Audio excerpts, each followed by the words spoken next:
Welcome to cheeseandyoghurtmaking.com. My name is Paul Peacock. Today we're going to look at beaker moulds. This is a very small beaker mould for making small quantities of soft cheeses. This is the other end of the scale, a large one for making something like Roquefort. People think that when you're making cheese, a hard cheese is made by pressing it, and that isn't strictly true. The consistency of your cheese is created by the starter that you add at the beginning of the process.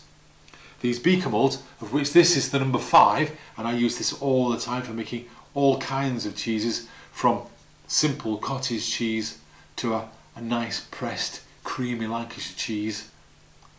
They allow the remains of the whey to escape whilst the cheese is forming its shape.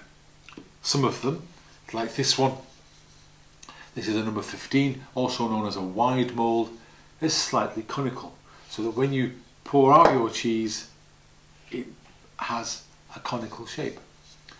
All of these beaker moulds can be used for general soft and semi-soft cheese making.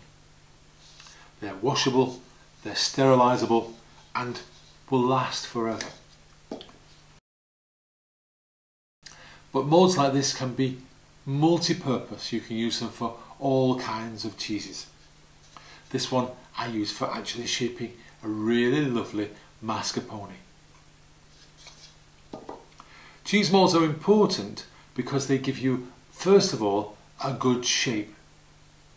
They're also important because your cheese can start to mature and create its existence, its shape and its form, largely protected from the outside by the mould. And of course, these moulds have got the right size holes to allow your whey to drain off the cheese. Because once you've drained your whey in the cheesecloth and then you've added salt, more whey will escape because of osmosis.